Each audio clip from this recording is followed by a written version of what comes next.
The 49ers have lots of good players, but only one of them is truly irreplaceable.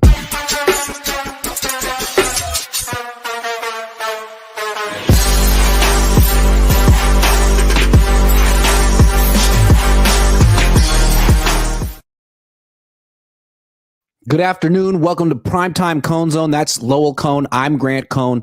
The show today is about the one player the 49ers truly can't afford to lose. And we're talking about that because the theme of training camp is injuries. Every day, someone goes down, or multiple people go down. But so far, this one person hasn't gone down. And we're not going to tell you who that person is. You're going to have to watch a lot of the show before we get there. It's called a teaser. Right now, we're going to start with the injury paradox in and of itself. It's interesting, Dad, how the Niners have sort of tried to avoid this situation and gotten themselves in the situation simultaneously. Well, son, why don't you name some key players who are currently injured and not participating? Well, you got Juwan Jennings with his calf and his contract holdout or whatever. You got Malik Mustafa, who's got an ACL. Brandon Aiyuk, who's got a lot of things in his knee. Renardo Green, hamstring. Upton Stout, calf. Trent Williams, knee. Ben Barch, he went down today, starting left guard, don't know what. Jordan Watkins, high ankle sprain. Jordan James, broken finger. Demarcus Robinson will be suspended for the first couple of games. Isaac Guerrero's got a shoulder. He has two shoulders, but he has one bad shoulder. And that's all I got for now. What I counted was 11. Yeah, there's probably more, but those are the ones who matter. Sorry. That's a lot, yeah. Iggy. Mm-hmm. Okay. Here's, Iggy referred to the paradox. Here's what I want to say. The Niners are resting their so-called key players. They practice, but a lot of them don't practice a lot, and they won't play in these exhibition games. And I I understand why. They're afraid of getting them hurt because the team is thin on backups and they can't afford to get these frontline players hurt.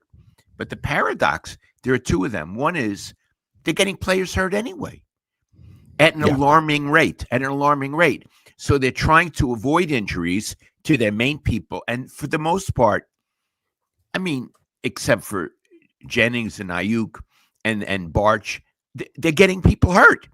And the other thing is, and I find this disturbing, so they're going to sit out these players in the next two preseason games, like the quarterback, the running back, that sort of stuff.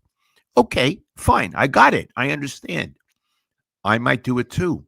But when the first real game comes against Seattle, I wonder if these people are going to be ready because they haven't practiced a lot. I mean, football takes practice. So do you see what I'm saying, Iggy? Yeah, and again, last year they had this down year, and afterward they tried to retroactively explain what happened. And one of the things they kept pointing to was, well, everything got off on the wrong foot. Training camp. We just didn't have the serious enough training camp. There wasn't enough participation. There were so many people holding out, not there. This year, we're going to take it serious. We're going to really put our best foot forward, and that's going to help us hit the ground running. And even though they took the opposite approach, it was important as opposed to last year where it was like a time to rest or whatever. They didn't accomplish their goal because every time one of these players goes down, they won't be as prepared for week one as they could have been. So it seems like they're in the same exact spot as last year, even though this year they really tried harder. Yeah, and I think they have the best intentions. Yes. But Iggy, I'm saying it's not only the players who get hurt who won't be ready. I'm saying the people who are not hurt but not playing in these games may not be ready. Baseball players have spring training. This is sort of spring training. And a lot of them, McCaffrey, the quarterback, Brock Purdy, they're not doing spring training. Yeah. And the result is with the Niners, sometimes, not always, they get off to a slow start in the real season because the first few games are their spring training. Look at all these other teams in the preseason. The Broncos, for example, they played their starters for 2 drives at least. Most teams played their starters because most teams aren't terrified of their starters getting hurt in a preseason game. They have depth. The Niners don't. And so they were so scared of having anyone who mattered play in that game. They got Mac Jones out of there after 2 or 3 series. And then, so like those guys won't be ready as they should be because the Niners are so freaked out about their lack of depth. And then all the players who don't make the cut and do have to play in preseason games have to play more than they should.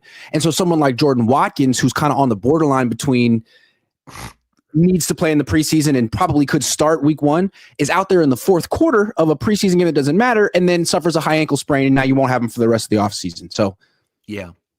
It's not good. It's interesting. Iggy, Mahomes played, didn't he? He did. I have a theory about why the Niners have so many injuries, and it's not the training staff's fault. I wouldn't even necessarily say it's the coaching staff's fault. I think what you see with modern athletes, maybe the Niners have created the situation like on steroids this year, but with modern athletes, they train for football year round. They might take a week or 2 off, but essentially they train all the time for this. And I think a lot of players overtrain. I was talking to Tom Walsh. I do shows with him. He used to be the offensive coordinator for the Raiders, and he said that in the offseason, Cliff Branch would play tennis. Like actually multi-sports. That way you don't do one thing repetitively forever and then wear down. I think with a lot of these players, like Ricky Pearsall, why does he keep getting hurt in the offseason? Well, he knows he could earn a starting job this year. He knows he could get a lot of money if he's a good wide receiver, and he probably is a very earnest, hardworking person. He's doing everything he can and probably doing a little too much. The Niners have 8 spots up for grabs on defense this year and so many backup spots up for grabs on offense. I wonder if it's just, the natural human nature of trying too hard. Oh, that's interesting. Now, Iggy, you had put in the word steroids. You're not saying these people are taking steroids. No. Just like how the Niners have incentivized players to overtrain because there's so much at stake. There's so much that they're competing for. I meant like competition times 2. Pressure times 2. All right. Yeah, that's what I meant. It's a very interesting theory. So it's not that they're lazy, it's that they're overeager. Yeah. I love it. Overeager. I love it. Yeah. And they've been doing this year-round training for this one sport probably since they were football, maybe 15. With baseball, some of these kids start when they're 8 and they blow out their arms by the time they're 20. Anyway. I love it. Yeah. All right. Should we look ahead to Vegas? Niners are playing a joint practice on Thursday against the Raiders, and they're playing a preseason game against the Raiders on Saturday. We could talk about what the Niners need to accomplish and what we would like to see. Okay, you're better at this than I am. Let's go with the practice. What do you want? What are you going to be looking for in the joint practice? I mean, we just saw a joint practice, so that's a point of comparison. The Niners, it didn't look very good when they faced the Broncos. The Broncos were a playoff team last year. The Broncos have the number 1 defense. I was focused on the Niners offense versus their defense. And the Broncos got the best of that. And then we saw it play out again in the preseason game. That's okay. That's fair. I think the Broncos are ahead of the Niners right now. The Niners should be well ahead of the Raiders. They should look really good in the joint practice, and they should look really good in the game. It doesn't matter what the final score is, but the Niners offense looked bad in the joint practice. It looked bad in the preseason game against the Raiders. It should look against the Broncos. It should look really good against the Raiders. Their defense stinks. That's one thing. Yeah. So Iggy, in the joint practice, is there tackling? No. There's no tackling. There's no tackling. It's a regular practice except one team against the other. Okay. So a running back, for example, he can run through the line of scrimmage, but they just touch him. They won't tackle him. Okay. So really you can't learn much about the running backs in that game. Practice. But you can learn about the wide receivers, and the Niners have such a problem at wide receiver. It'd be interesting to like in this preseason game against the Broncos. Jordan Watkins made the one nice catch where he just ran straight and jumped and outran the cornerback. But anytime someone had to run a route or get open against man-to-man coverage, the Niners really struggled against that. They've had another week. Maybe some other players will be healthy or actually participating that didn't last week. Can they get open? That's a big one. Okay. Or do they need to bring back Jennings immediately? Do they have to go get Amari Cooper? They have $45 million in cap space. Jennings is hanging around. How desperate is the situation at wide receiver? Will Will rookie you play? be looking? Will you be looking at the line play at both sides? Yeah, absolutely. Two rookies really impressed in this last preseason game. Left guard Connor Colby, rookie, and right guard Drew Moss, undrafted rookie. If they continue to play well, those guys are going to make the team. The left guard, the current starting left guard Ben Barch got hurt today in training camp, left. So, and he's injury prone to begin with. So, if this Connor Colby guy is actually pretty good, he could be the next Jawan Jennings, Brock Purdy, 7th round pick who starts. Interesting. He's important. All right. He's important. Yeah. What would you be looking for in the game? Well, I mean, big picture, do you look better than the Raiders, but also offense against your defense? In the last game, the Niners defense looked really prepared. They did a good job against the Denver Broncos offense, did a good job against Bo Nix, and that was with most of their backups on the field. So can the Niners offense sort of catch up to that? The Niners offense looked a little chaotic, but it was a bunch of backups against a very good starting defense. I'd like to see the Niners offense take a step forward. That would be one. Would you like to see Mac Jones play more? I would like to see Mac Jones. But yeah, let's talk about that because they took him out after 3 series and replaced him with Carter Bradley, who was terrible, and Tanner Mordecai, who was worse. And then they cut Mordecai. I think we've seen enough. If you're playing Carter Bradley, it seems like you're just scared of people getting hurt at that point. You're not developing right. Carter Bradley. He's not going to make your team. You're just filling time. Okay. So how long do you think Mac Jones should play? It would be nice to see Mac Jones play at least the first half. It'd be nice to have him the first half and maybe the first drive of the second half. How about start there? Let me argue against it. Although okay. I happen to agree with you, but let me argue against it. We can't do it because he's very valuable and he might get hurt. Yeah, if Mac Jones gets hurt, the Niners are in a lot of trouble. So we can only play him 2 or 3 series. Yeah. If they had a third quarterback that they liked, then they could play him. But they drafted a quarterback with a torn ACL already, so. Okay. So you're saying they put themselves in this position? Yes. Yeah. Okay. I would like to see Mac Jones play some more. What bothered me, he threw a pick, and then they took him out immediately. They didn't give him a chance to overcome that. Right. Also, go ahead. His memory of the game is negative. True. So it's from a mental standpoint, I agree. Also, just from an evaluation standpoint, you'd like to see how a quarterback responds after making a big mistake. Right. Does he, get down on himself, start pressing and make more mistakes? Or does he shake it off? One of the best things about Jimmy Garoppolo is he would throw an interception, he would be unfazed. And a lot of times his best moments were right after an interception. He would instantly redeem himself. Yeah, it's true. Yeah. Yes. Yeah. So they missed on that one. And that was just, what did they learn? That Carter Bradley and Tanner Mordecai aren't good enough? What are you evaluating? Did they cut Tanner Mordecai again? Yeah, twice. Oof. Okay, I'm sorry. Maybe he should be an insurance salesman. Apparently, he's very good at golf. Okay. All right, Dad. Christian McCaffrey, Nick Bosa, Fred Warner, Diamador Lenore, Brock Purdy, Trent Williams, George Kittle, Brandon Aiyuk. The Niners have a bunch of all-pros. Which one do you think cripples them the most if they're not out there? Let's not do it that way. Let's do it. Let's name some players and say, is he the one? For example, Nick Bosa. Can they play without Nick Bosa? He's in the running for most irreplaceable. He wasn't out there for practice today, and the Niners offense looked phenomenal. But I don't know that he would be the number 1 player on my list. He might be number 2 or 3. Fred Warner. Great player, but he's a middle linebacker. I think they could live without him for a month. Brock Purdy. Hell of a player, but I think they could win with Mac Jones if they had to. Christian McCaffrey. hell of a player, but the Niners always run the ball well no matter what. And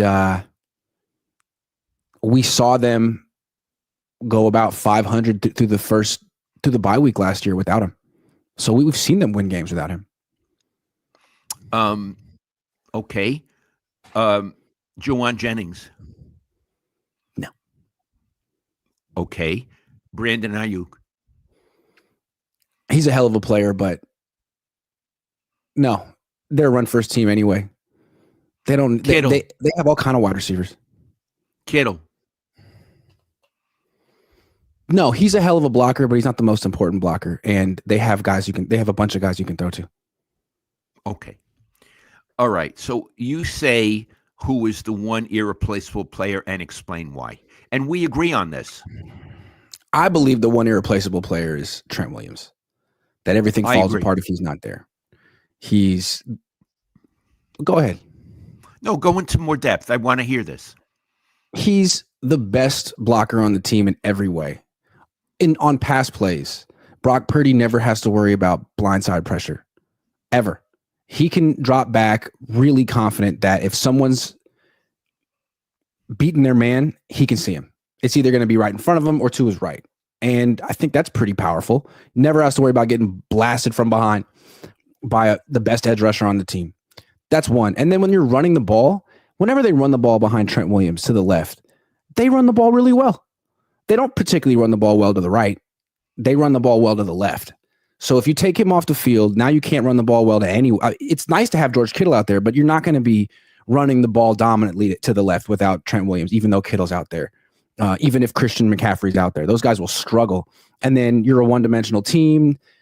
You don't have a great blindside pass protector. Everything falls apart with that one guy not out there.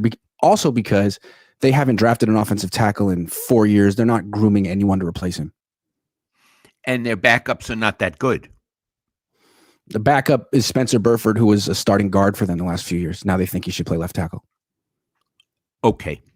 Let's say they're playing a game. We don't even need to name the opponent. And Trent Williams is not playing because Iggy, he will miss a few games. That's his history. And he's older. Do the chances of them losing that game increase if he's not playing? Absolutely. To me, he's like, remember that game Jenga, where it's like if you pull out one little block, everything falls down. You ever seen that game before? Anyway, no. The Niners have this incredibly impressive offense with all these different pieces that are expensive and dangerous. But if you just take that one piece away, nothing works. Nothing works. It doesn't matter that you have Brandon Aiyuk or Ricky Pearsall, or you can't get on the ball. It doesn't matter that you have Christian McCaffrey. There's no holes. There's no room to run. Right. So he, according to us, he is irreplaceable. I would like, if people are watching and they feel like making comments, I would like to know if they agree or if they think someone else is irreplaceable. In that sense, he's kind of like the Stephen Curry of the team. He's the same age as Stephen Curry. And when Stephen Curry is on the court with the Warriors, they're as good as any team. The team works and they're dominant. When Trent Williams is on the field with the Niners, usually they have a chance. But you take that 137-year-old away and it's like, well, how good are we? You know, it's interesting, Iggy, because usually if you say the point guard, you'd go with the quarterback. Yep. That's the usual comparison. You're going with the left tackle. I like it. Yeah, I mean, he's not the point guard of the team, but he is the guy where he's the foundation of the team. Yeah. He's the foundation. Yeah. Everything is built on top of him.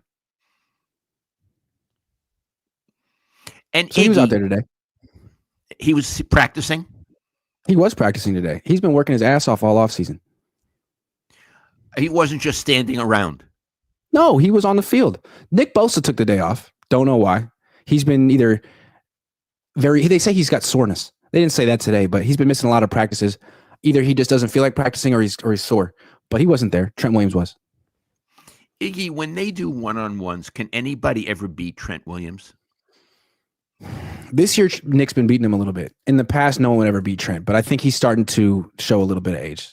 But again, like Trent will do one rep and then shut it down. And they haven't done one-on-ones all week because they have so few players. Oh. Yeah. They're starting to have shorter practices because they don't have a choice. Really? Right. They don't have enough guys. They don't have enough guys. They haven't done the one-on-ones in 2 days. Today's practice was like 80 minutes in and out. You know, they're just trying to not get hurt at this point. When I was a young man and the Niners used to win Super Bowls and practice in Rockland, they used to have 2 a day, Ziggy. Yep. And each practice was 3 hours. Yep. And there was tackling. Yep. This is I just want to say, hold on. This is a very watered down league. I'm not saying the Niners. I'm saying the whole league and how they prepare for the season. Yeah. I don't know how the Seahawks are preparing or what's going on with them, but I know it's a month out, but I'm starting to wonder about that week 1 game, Dad. They have all these injuries. They're not going to be totally prepared. They're going to use those, not just week 1, but weeks 1, 2, 3, 4 are going to be kind of the preseason for their starters. It's going to be really interesting to see how the Niners start this season. I could see them going on a run the second half of the season, but the first few games are going to be really interesting given how training camp is playing out. Yeah, we can get to that. You say it's a month away, right? Mm-hmm. A lot of things can change in a month. So that's true. I'm a here and now. I'm not smart enough to look a month ahead. I'm a here and now person. Okay. Do you think Pete Carroll has anything to teach Kyle Shanahan? Okay, because they're playing the Raiders, and Pete, who used to be up in Seattle and then was put into the given a timeout, and now he's back in the league, right? He didn't coach last year, right, Iggy? Yeah. And he's won a Super Bowl, and he has a very good reputation as a coach. I don't know if he's a Hall of Famer, but he has a very good reputation. So I would say this, except for one little thing, which I'll get to in a moment, I don't think Pete Carroll has anything to teach Kyle Shanahan. I think right now Kyle Shanahan is a better coach than I think Kyle Shanahan is better than I think Pete Carroll ever was. Now Pete Carroll was a very good college coach, but that's a whole different thing. I think Pete Carroll, when it comes to offensive football, Iggy, is he's Dick and Jane. He's at the most rudimentary level. And as a result, he gets these wacko offensive coordinators because he doesn't know what he's doing. Like, who's his current offensive coordinator? Chip Kelly. I got to tell you, Iggy, we endured a season of Chip Kelly. He may be a nice man. I never saw one way or another. And I thought he was the most overrated coach I'd ever seen. And in terms of offensive football, I thought he was terrible. I hated what he did. And he was smug about it. So here you have Pete Carroll, who's depending on Chip Kelly, and Kyle Shanahan is miles ahead of Chip Kelly, and miles ahead of Pete Carroll, because Pete Carroll either doesn't know how to pick a coordinator or no one wants to be his coordinator. So I don't think he is in a class with Kyle Shanahan or has anything to teach him except for one thing. And I'm being serious. Their demeanor. I don't know what Pete Carroll is in real life. I mean, I interacted him when he was with the Niners. He seemed pleasant. But on the sideline, chewing that game, running around, hugging players, he seems positive and uplifting. And I wish Kyle had some of that personality. Again, a better coach, but I wish he had some of that personality. What do you think? Yeah, I think what's interesting about Pete Carroll is that he is sort of whom Robert Saleh has patterned his leadership style around. He was on Pete Carroll's staff a long time ago when the Legion of Boom, when they won the Super Bowl right before then. And that's the kind of coach that Robert Saleh is, very upbeat, very positive, thinking about the culture of the team and not just X's and O's, but they're good with that too. I think with Kyle, his biggest problem is that he doesn't have any of those qualities. No one's trying to copy Kyle Shanahan's leadership style. They just want to copy his scheme. With Sean McVay, I think he actually has a good leadership style, and people look to him and his how he relates to players and how upbeat and energetic he is, and that's partly why he has so many assistant coaches who have gone on to be successful head coaches around the league. Kyle's not like that at all. I don't think he'll ever be like that. So I'm with you. His disposition, leadership, the way people skills, all those things are things that make Pete Carroll. It's the reason he's still a coach, even though he's almost 80 years old, because he can connect to young athletes probably even better than Kyle can at his age. I agree. Let me ask you this. Aside from that, which is a big thing, does Pete have anything to teach Kyle aside from disposition? I can't say he has anything to teach him about not choking in the big game. I mean, Pete Carroll is famous for that. Well, he's notorious for that, Iggy. Yeah. Right? Yeah. Notorious. Marshawn Lynch. Yeah. Why don't you tell people the situation? Some of them are younger and may not know. Sure. Last time Pete Carroll was in a Super Bowl, he won one, then went back the next year with the same team, could have won back-to-back. He was at the goal line on second down, second and goal from the 1, I believe, had Marshawn Lynch. They gave him the ball on first and goal. He got 5 yards, 3 more chances to give the ball to Marshawn Lynch and score. Instead, on second down, Pete Carroll calls a pass. The pass goes to Ricardo Lockett, who was not a good wide receiver in the NFL. The Patriots DB Malcolm Butler jumps the pass, intercepts it, ball game. One of the stupidest ways a team has ever lost a Super Bowl. And the Seahawks would have won if they scored the touchdown, right? Right. So it's one of the plays that will live in infamy, and it like a shadow. It trails Pete Carroll like a Jungian, a bad shadow, a Jungian shadow. He'll never get away from it. But here's something funny. As we were prepping for the show, Iggy and I were talking, and I said, Iggy, that play will live in infamy, and Kyle doesn't have. I mean, he's blown Super Bowls, but he doesn't have a play like that. And Iggy goes, "What'd you say?" Coin toss. Yeah. He says under his breath, he goes, "Coin toss." And I don't hear that well. He says, "Coin toss." And I said, "What?" And he goes again, louder, "Coin toss." And Iggy, that's about as bad as what, well, it's, you viewers, whatever you think, but from my point of view, it's about as bad as what Pete Carroll did. Now, here's the thing. Against Kansas City, going into the overtime, either Kyle made the wrong decision. He should not have wanted the ball based on the rules, or he didn't know the rule. I'm not there, and Iggy was not on the sideline. I believe he didn't know the rule. Let me put it like this. I can't prove it. My gut feeling says he didn't know the rule. But if he knew the rule and chose to receive, that was still bad. So Iggy, does that rank with what Pete did? Mm-hmm. Mm-hmm. I just think that Kyle does have a lot to learn from Pete in terms of team building. With Pete, there aren't cliques inside of the team. It's one team. And with Kyle, I think the core group of players have a lot of good to say about him, but Greenlaw didn't seem to have anything special to say about him. I mean, he's really happy to be out. Talanoa Hufanga seems to be really happy to be out. They feel more wanted now than ever before. I don't know if that's a reflection of the head coach or not, but it's kind of Kyle's team, Kyle's organization. I think he could learn a lot from Pete Carroll in terms of that stuff. I like it. So it's not only disposition, it's relating to the players. Yeah. Yeah. It's not enough to just be friends with Debo and 7 players who really like you. Like, what about everyone else? How you treat them? Right.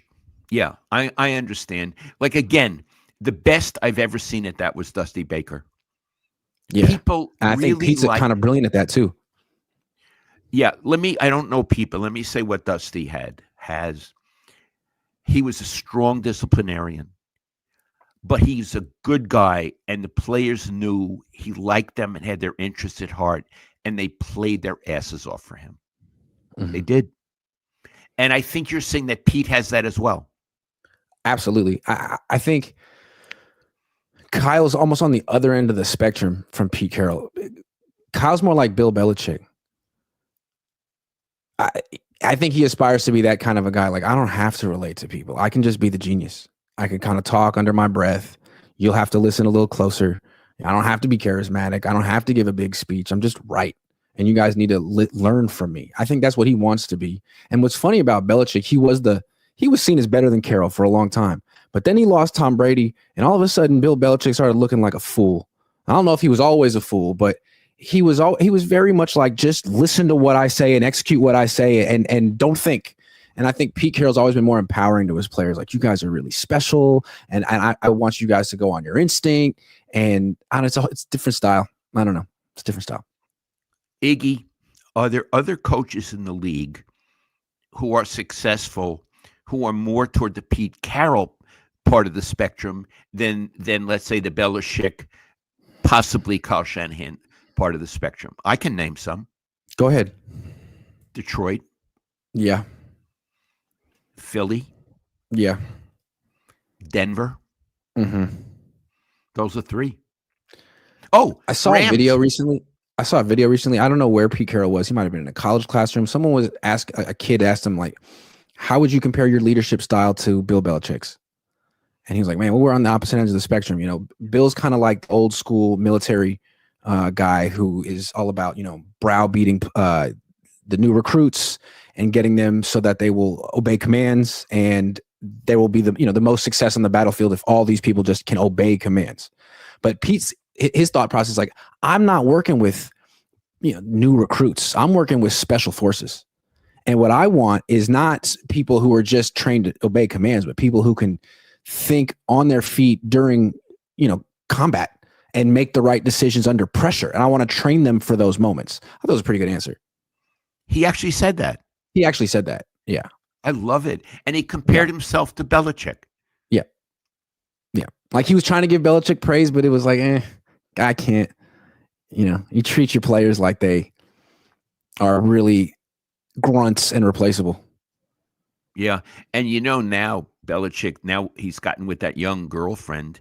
Mm-hmm. He does look almost like an old man who's big. I don't know. I'm not a psychiatrist, but he looks like he's not all there anymore.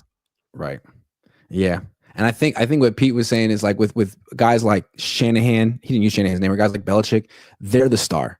It's not about the guys on the field. They just have to execute, because there's a general who's such a genius. But with Pete, it's like, no, the players are the stars. I'm not doing that much other than allowing them to be the best versions of themselves. But he didn't use Shanahan's name. No. But Shanahan is definitely on that end of the spectrum. Iggy, I would have to agree with you. When I criticize Shanahan, and again, he's a very good coach, and when I criticize him, is because he's a system coach. And I compare him to Bill Walsh, who was not a system coach. Bill would say, who do I got? What can I best do with these players? That's how Bill thought. This guy, like his dad, Mike, who won Super Bowls, this is my system. How do I make my guys fit in? I prefer the Bill Walsh approach, but Mike Shanahan did win 2 Super Bowls, right, Iggy? Yeah, he did. And so I understand why Kyle admires his father, and it's what he grew up with. I happen not to agree with it, but clearly you can win with it. I think it's a more limited strategy. I got one more thing I would like. I don't know if Kyle could learn this from Pete, though, because I'm not sure Pete ever took responsibility for that awful call in the Super Bowl. I don't think he ever said it was the wrong call. He never did. Yeah. I've never heard Kyle Shanahan take the blame for a loss. Be like, you know what? This was on me. This was my fault. He never really does that. And I would like to see, that's another thing I'd like to see from Kyle Shanahan. I think it would make him so much, we're talking about how to be human, and that's such an easy way to endear people to you. Hey, I was wrong. It was my fault. Blame me. I'd like to see that from Kyle sometimes, as opposed to it was injuries. Iggy, doesn't he sometimes say we need to coach better? or am I dreaming that? We need to coach better. We need to play better. We need to execute. We need to do everything better. So that's a different statement from what We you're need to do saying, everything right? better. Yeah. Okay. No, be specific about yourself. That's a powerful thing to do. And I don't know. It always comes across well. I This is understand. specifically something I messed up. Yeah, he could have come in like for a Monday presser. Well, he does those on the phone. They used to do it in person. He could on the phone and say, I looked at the tape. I wish I had had these plays over again. In the heat of battle, you get caught up. I could have done a better job in this sequence. And in fact, it would elevate him, not diminish him. That's what you're saying, right? Absolutely. And humanize him. Yeah, like, look, Brock Purdy had a bad game. Like, let me tell you right now, this is my fault. I called this. This was wrong. It was not on Brock. He could be lying, but it's just a way to be a leader and deflect from your players. I think everyone would appreciate it. Do you know other coaches who do that in the NFL? McVay does it. He makes a whole point about it. Be like, no, this particular play, this was on me. This not on him. Now, it's easy to do that when you've won a Super Bowl, but still, I think it's so smart. And that's the difference between McVay and Kyle. Kyle's very smart, but I don't think he fully understands how savvy that of a move that would be for him and his team. And how the players would appreciate it. Yep. Thanks, Coach. Yep. I really appreciate you standing up for us. Because Kyle likes to be right. It's okay. You don't have to be right all the time. It's better to be, to admit when you're wrong. I think that'd be powerful. Iggy, I have a question. Mm-hmm. I'm sorry. I'm coughing today, Sky. I don't know why. Would Eddie, now he's going into his 9th year, Kyle. Would Eddie have kept him for 9 seasons? I don't think so. He didn't keep George Seifert for 9 seasons, and George Seifert won 2 Super Bowls. Didn't lose 2 Super Bowls. And he won 12 games, and then he got fired. Yeah. Now, Walsh made it 10 years, but Walsh won 3 Super Bowls and then got fired after winning the 3rd one. Right. Now, they made it look like Bill chose to walk away, but that's not what happened. That's not what Bill told me about 1 million times. He didn't want to leave. That's what he told me. So they got rid of Bill Walsh after winning a Super Bowl.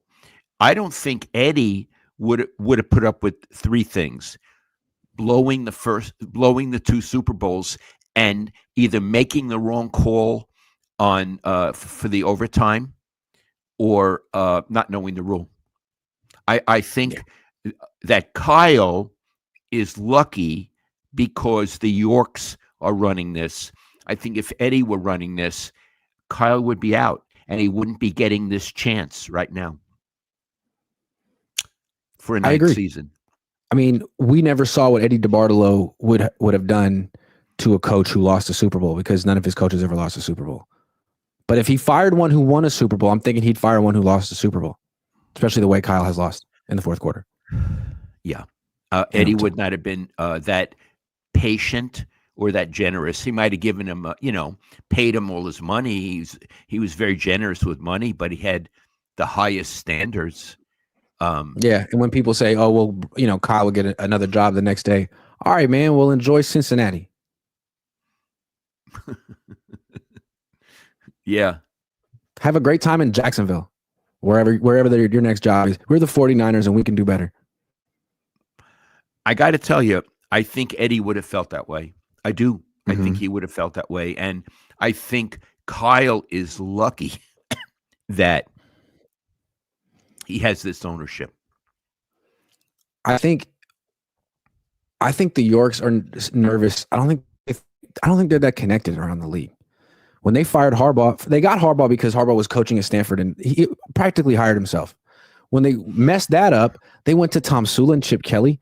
That's reeks of people that don't have any connections. Then they got Kyle Shanahan because of the Mike Shanahan connection. And if they were to fire him, which they should, I don't know who they would even know. I mean, they could promote Robert Saleh because they know him, but beyond that, they're not that connected. Let's not say they should. What we said is Eddie would have. Let's see how he does this season. If Yeah, I he guess we has can a give good him. I guess we season, can give him the let's season. do that. Yeah, if he has a good season, they shouldn't fire him. But Iggy, I think if he has a losing record, they should. I'm sorry. I know it seems harsh. And John Lynch said, we're going to take our lumps. You know what? I don't have to feel compassionate to you. In your 9th year, you're not supposed to be taking lumps. You're supposed to be a Super Bowl contender. Don't ask me for pity. Don't ask me for anything like that. You don't get the lump excuse. Not from the media. My attitude is you're supposed to do well. And if they take their lumps, I say, oh, Lynch said we're going to take our lumps. Let's not judge them harshly. No, he's trying to head you off at the pass. They're That's taking true. their lumps, and that's not good. I That's agree. how I You're going to feel. take your lumps. It seems like you're going to take them a lot in September, but you better find a way to make the playoffs. No matter how many lumps we're talking, make the playoffs. Doesn't matter. It seems the way I see it is you're allowed to lose 7 games in the NFL. If you go 10-7, you're probably going to make the playoffs. So 7 lumps. That's what you get. 7. I love it. They're allowed 7 lumps. Yeah, 7 lumps. That's a lot of lumps. It's a lot of lumps. But that's it. Not 8. So hey, you knock them off in the first 3 weeks, you go 0-3. Okay, you got 4 more to work with, but that's it. If you get 7 lumps, does that make you an Oompa Loompa? From Lumpaland. Yes. Today's episode is brought to you by the Happiness Experiment. What if everything you've been taught about happiness is wrong? We chase careers, approval, more stuff, hoping it will finally make us feel fulfilled, but it never sticks, Dad. What if happiness isn't out there, but already in here, just waiting to be unlocked? Discover the book, The Happiness Experiment. Every person has a unique happiness type. And when you understand yours, everything shifts. You'll stop chasing and start creating joy on your own terms. Discover your happiness type with the free happiness type assessment. Go to myhappinesstype.com. That's myhappinesstype.com. It takes just a minute and it might change your life. Then grab your copy of The Happiness Experiment at Books A Million. This isn't just a book, it's a practical framework, a journey inward. It's a tool to help you reconnect with the happiness that's been waiting inside you all along. Pick up The Happiness Experiment and start your happiness experiment today. Dad, what happiness type do you think you are? Well, I don't know, because I don't know what the types are, but I want to come back to what you just said. Yes. I think happiness is inside you. I do. I think it's a way of approaching the world. I do. I think it's not what comes to you, it's what you bring to the world. And here's what I want to say. I think you're a very happy guy, and I've always thought that about you. And I think your older brother, Brian, where we're going to have dinner tonight, is a very happy guy. I was a very happy guy until my wife died. And now I'm struggling to be happy again. So maybe my type is I have grief and I work on being happy again. But I think you and Brian have naturally happy dispositions. And it's not about the world. It's about what's in you. So I don't know anything about the happiness experiment, but I think it's what you said is right on. I do. Do you think that me and Brian get our happy dispositions from Mom? Yes. She was a very optimistic, life-embracing, laughing. She had a lusty laugh. She loved to have fun. She loved to cook. She loved to eat. She loved to have adventures. She loved to go to the movies. She loved to watch soap operas. She was in love with being alive every day. And I think you and Brian have that. I do. And I think you got it from her, not from me.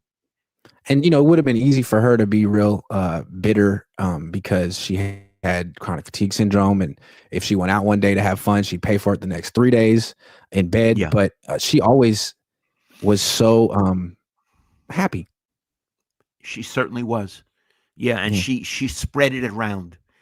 So I believe I believe that. I don't know what the types are, but I believe it's from in you and how you approach the world. That's okay. All right, Dad, I got a question for you. We've been talking about the paradoxes of this team.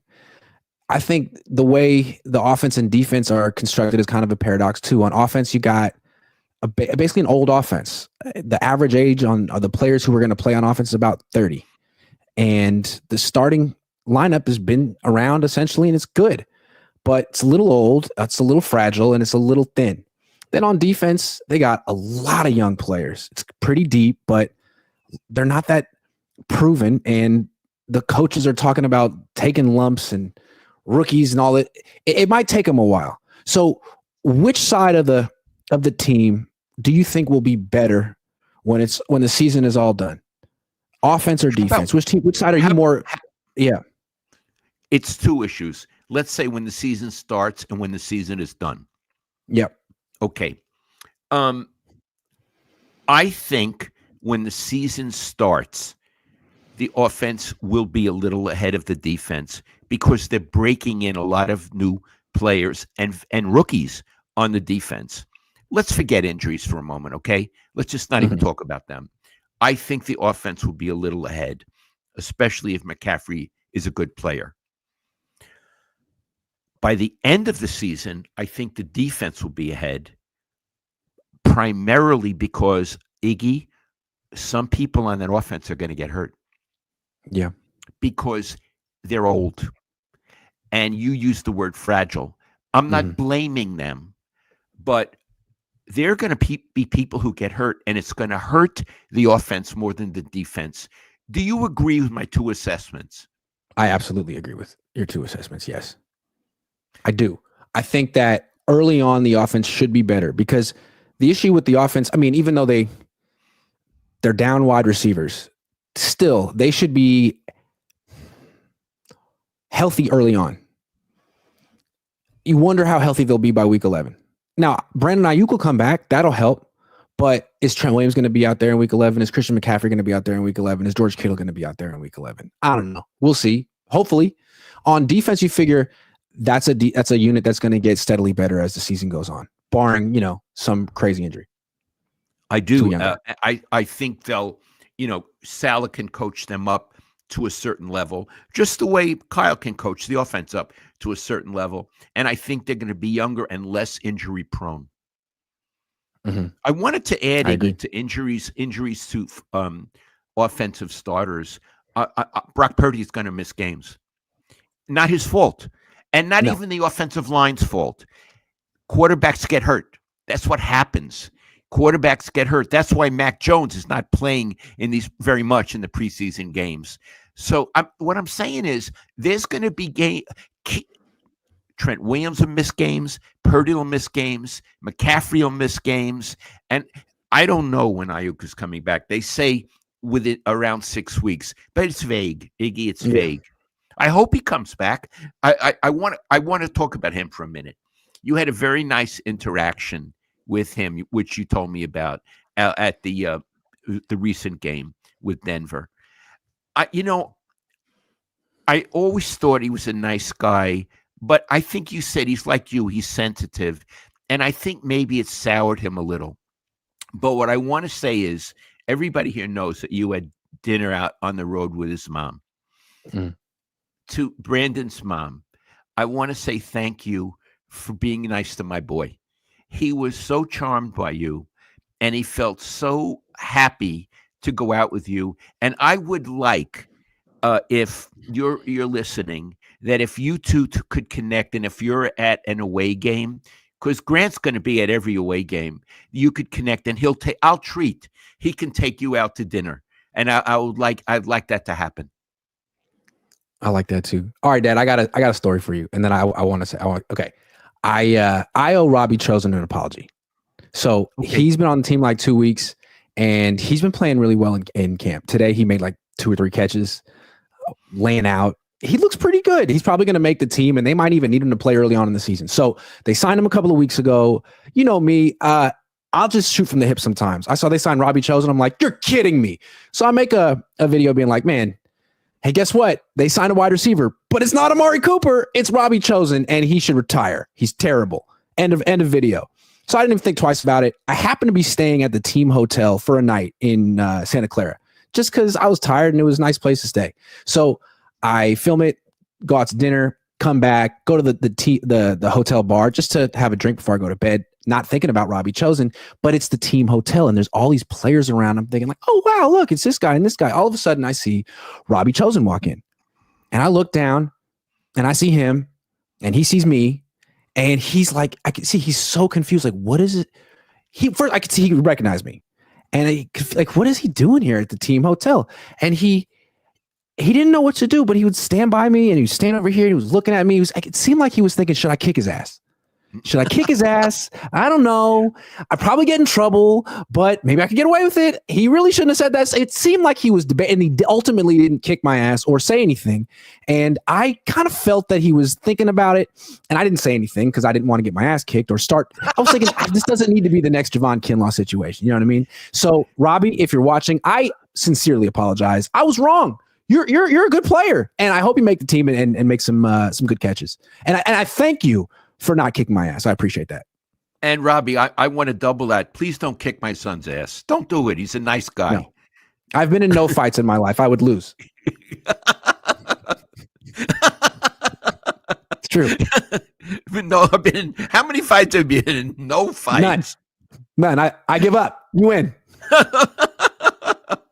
Sir Molly Mall says, I was at practice today. Good over-the-shoulder TD by Kittle over Brown, but to me, practice seems soft and too finesse. Or is that how practice is this time of year? No, it seems like they're having sort of shorter practices because they don't have as many players. And so they're scared to death of getting more guys hurt. Yes. Ramelia says, Mr. Cohn, did you know Rams owner Carol Rosenblum? No, never met him. It was just a whole different universe. I knew the 49ers organization inside and out, but not the Rams.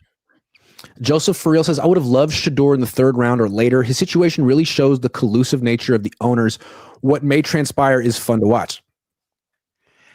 Iggy, I don't follow college players, but he did have a good game in the preseason game, right? He did have a good game, and the league was so hard on him. He was projected to be a first-round pick. He fell to the fifth round. It seemed excessive. It's not like Johnny, man. It's not like he had some, drug issue or legal issue. They just thought he was immature or whatever. It seemed like they basically didn't like his dad, and they were kind of getting his dad through his son. But now he's in Cleveland all by himself. He told his dad to stay away, and he's doing all right. So I don't know. Fun to watch. See how he does. Would have been nice to have him on the 49ers. Yeah, because, while it's good to have two quarterbacks, it's better to have three good ones. And the Niners don't have a third good quarterback, which is why the second good quarterback can't play in preseason because, God forbid, he gets hurt. Can I tell you something? When you have three good quarterbacks, you not only have three good quarterbacks, you have a quarterback room. You got a room right now. They got like a door and a wall, but they definitely don't have a ceiling. No, but you get three. Now you got a room. Now you got a room. You got that's true. You got a place to sleep. You got a safe space. Can I get a Fernando? For years we've been doing that, and I don't know why, but it's fun. All right, before we go, I think we might have talked about it last week, but you've been doing a lot of scouting, Dad. A lot of advanced video scouting. How you feeling, Canelo Crawford? What are you thinking, Dad? Okay. Now, it's not till September 13th, so I could change a lot. Iggy, I'm going to surprise you. I think Crawford's going to beat him. Interesting.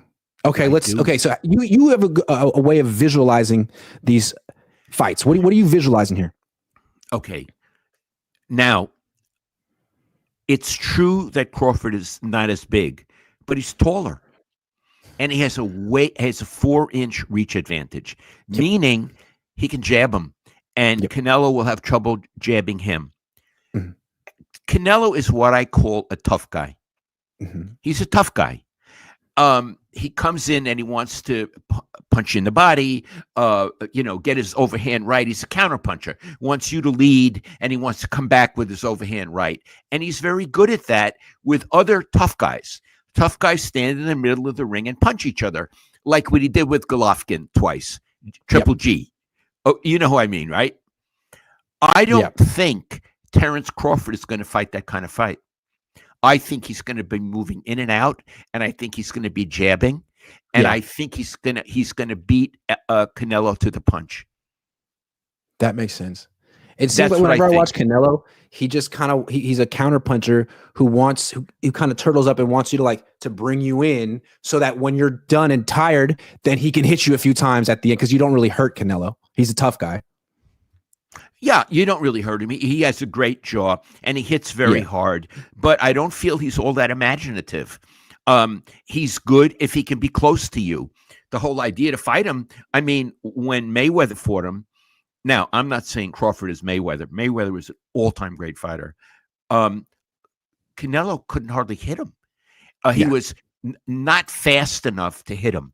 He missed some by yards. And I think, and that's when Canelo was like 23. Yeah, he was a young man then. And I think that Crawford will make him miss a lot. Now, I would say one other thing, though. If he lands his big right hand, Canelo will knock him out. Again, I'm not God. I'm not an omniscient narrator. I see Crawford winning a decision. I do. I don't think he'll knock him out, but I see him winning a decision.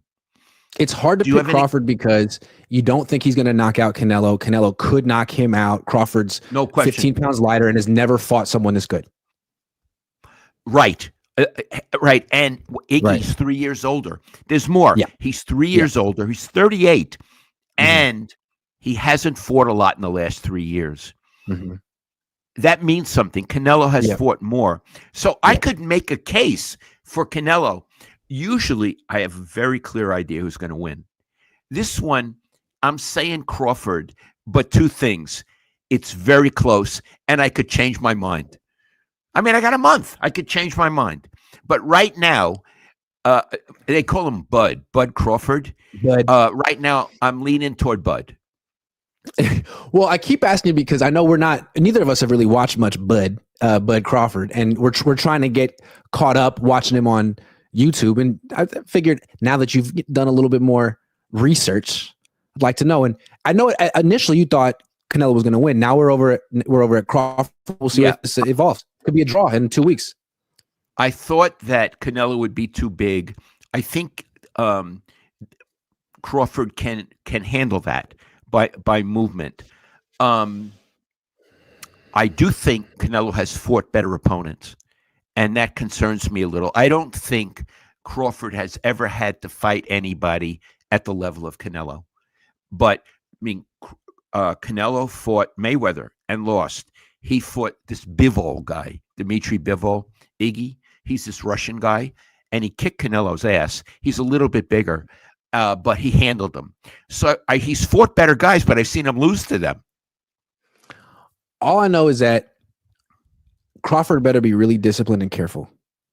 Mayweather was very careful with Canelo. He was had a defense first approach. He wasn't trying to really knock out Canelo or hurt him. He was just scoring points and getting the fuck out of there. That's what Crawford needs to do.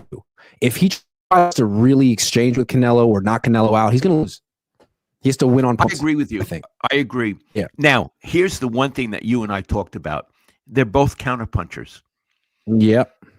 So counterpuncher means you wait for the other guy to lead, or you even try to draw a lead, and then your thing is to hit back. Well, sometimes you get great fighters who are counterpunchers. Neither one attacks the other, and it could be a very boring fight. I would hate that to happen, but I've seen it happen with two counterpunchers where neither one wants to take the lead. Or they're just like waiting for the other one and just doing little feints and stuff, and it's not all of that really stuff. Yeah. It's funny, Iggy. You know, when you talk about boxing, I can get into it again. I want to say one other thing. This is the best fight in boxing right now. There may be others. I don't know boxing, these guys like I used to.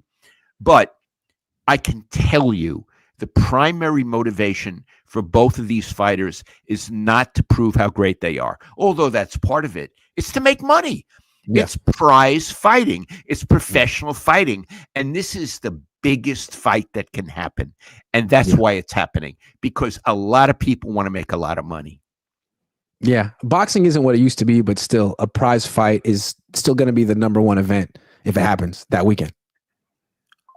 I'm going to watch it. It's going to be bigger than any NFL game that weekend, this fight. Yes, it is. And the day of the fight, I'll be sort of antsy the whole day because I'm going to want to see it happen. When I used to cover big fights, Iggy, I'd sit right at ringside. Jack Fisk would be next to me from the Chronicle. We'd be there. And like when Hagler and Hearns climbed the steps and walked into the ring, holy mackerel, my heart was pounding. And I was there to cover it, but still I felt very excited. Yeah. You didn't put money on any of the fighters? You weren't waiting? I never bet on anything. I'm an idiot, and I never bet on anything. Ashley Ariana asks, speaking of movies, have you watched any good movies that made you happy recently, Grant? Yeah, I saw this movie. You should see it, Ashley. It's called Weapons. I liked it. Everyone's talking about it. I wanted to see what it was all about. It's a horror movie. It's a kind of a witchcrafty movie. I thought it was a good spooky witchcrafty movie with some humor in it. There was some good humor in it. So I like that one. Good humor. We got a couple more. All day, every day, Kim says, Craw, the best fighter Canelo has fought since FM. He's been fighting since he was 15 years old. The Aztec Warrior says, hey, Grant, favorite player impersonation you do? Jimmy G? I used to do the Jimmy G in the pocket. I don't know. I got to work on my player impersonations. Maybe I could do a show one day where I do some impersonations. I'll work on them. All day, every day, Kim says, Craw is way stronger than Canelo thinks. I don't know. I have no idea. And how does anyone know that? And he's been fighting as a welterweight or a big welterweight, 154, 11 pounds. Well, yeah, 11 pounds. No, 14 pounds lighter than Canelo. He's going to see if they get close. He's not going to be able to move Canelo. He won't be able to. So we don't know how strong he is. Yeah, and if he gets too close to Canelo and isn't careful, he's going to get knocked out. Yeah, he's not as quick as Mayweather. Mayweather in that fight at 37 years old against 23-year-old Canelo was way quicker than Canelo. Way quicker. I'll tell you something else. You guys may not watch this stuff. I spend a lot of my time watching boxing. And Teddy Atlas, who really, really knows boxing, he rates every division all time. Okay, and he did the welterweights. That's 147. The welterweights, and this is Sugar Ray Leonard, Hearns, Carmen Basilio, Mayweather, Iggy. He put Mayweather at number 10. Yeah, that's harsh. He's seen a lot of fight. I'm just telling you, and wow. I'll tell you where he put Ray Leonard, number 8. Wow. Yeah, and Iggy, I don't think he put Hearns in. So it was his top 5. Well, his top was Sugar Ray Robinson. Right. Greatest welterweight who ever lived. Others that you might not have, Kid Gavilan was up high. Okay. I don't agree with that. And another one from Cuba, Jose Napoles. Oh, yeah. Was absolutely wonderful. And he didn't put Emil Griffith in the top 10 either. So I found it interesting, but he put Mayweather 10, but below Sugar Ray Leonard, who he only put at 8. If I had studied in school the way I study boxing, I would have been a genius, I think. My prime Leonard versus prime Mayweather, who wins? Leonard. Why? As fast, hit harder, took a great shot. He would have, I don't know if he'd have knocked him out, but he would have overpowered him. Also, Thomas Hearns would have beat him also, Iggy. He couldn't have done anything with Thomas Hearns. That's true. He couldn't have hit Thomas Hearns. He wouldn't have got close enough. No. Now, because of how gifted Mayweather was, he might have beat Duran. Yeah. He might have beat Duran. Because Duran was great, Iggy, but he was a straight ahead fighter. Kind of like Canelo. A better fighter, but yes, in like that, yeah. I see. All right, well, it's time to go over to Brian's for dinner. Well, that's nice. Okay. Yeah. Well, Iggy, this was a lot of fun. Thanks for bringing up boxing. I love you. I'll see you at dinner.